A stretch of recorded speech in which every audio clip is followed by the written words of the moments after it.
బయటికి విడిపోయేటట్టు చేసి బ్రహ్మాండ పిండాండ సమన్వయం చేస్తున్నాడు.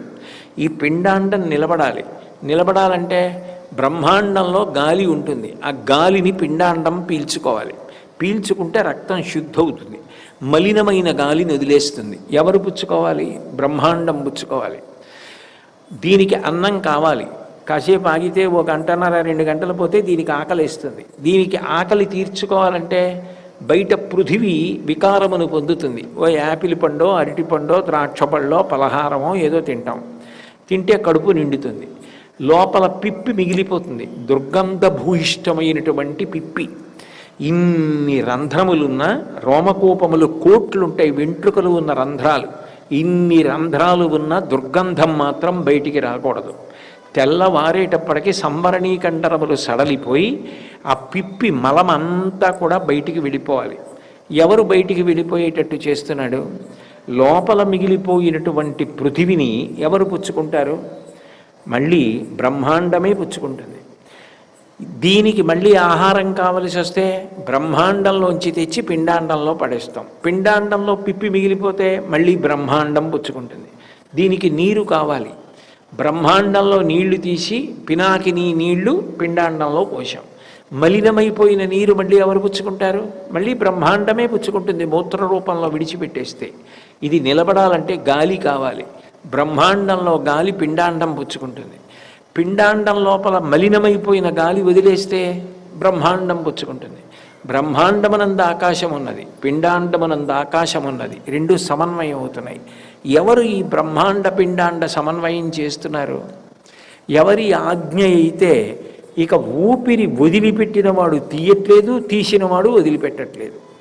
ఎవరి ఆజ్ఞ అయితే ఊపిరి ఆగిపోతోంది, ఎవరి ఆజ్ఞ అయితే నాకు అన్నం వద్దు అని అన్నం మీద అనురక్తి పోతోంది, ఎవరి ఆజ్ఞ అయితే లోపలికి నీరు వెళ్ళటం లేదు, ఇంకా ఎవరి ఆజ్ఞ అయితే ఊపిరి తీయట్లేదు, ఎవరి ఆజ్ఞ అయితే ఇక తింటం లేదు, ఎవరి ఆజ్ఞ అయిన తర్వాత ఇక పిండాండం బ్రహ్మాండంతో సమన్వయం అవ్వట్లేదని ఇది శవం అని తీసుకెళ్ళి మళ్ళీ బ్రహ్మాండంలోనే కలిపేస్తున్నారు. ఎంతమంది ఎంత గౌరవించిన వాడైనా కానివ్వండి, ఊపిరొక్కటి ఆగిపోయిందనుకోండి, ఎవరు తీసుకెళ్ళి ఇంట్లో పెట్టుకుంటారు? అప్పుడు పుచ్చుకునేది ఎవరంటే పృథివీ, బ్రహ్మాండంలో అమ్మ భూమి పుచ్చుకోవాలి. ఆ తల్లి కలుపుకుంటుంది. ఎవరిదంతా చేస్తున్నవాడు? ఆయన దయ లేకపోతే ఈ సమన్వయం ఎవరు చేశారు? ఎవరు చేస్తే నడుస్తోంది? నాది నేను జీర్ణం చేసుకున్నానా ఆహారం? నా పిప్పిని నేను విసర్జించానా? దుర్గంధం బయటికి రాకుండా నాకు నేను నిగ్రహించుకున్నానా? నీళ్లు దొరికేటట్టు ప్రవహించేటట్టు నేను చేసుకున్నానా? నీటికి ప్రవాహం లేదనుకోండి, అందరం వెళ్ళి నది ఒడ్డున కూర్చోవాలి దాహం వేస్తే తాగడానికి. కానీ ఆ నీరు ప్రవహించి మన దగ్గరికి వచ్చేటట్టు చేసిన వాడెవరు? నోరు పైకి పెట్టి కడుపు కిందకుండేటట్టు, నీరు పల్లానికి వెళ్ళేటట్టు, నోట్లో తాగింది కడుపులోకి వెళ్ళేటట్టు, ప్రాణములు నిలబెట్టేటట్టు చేసిన వాడెవరు?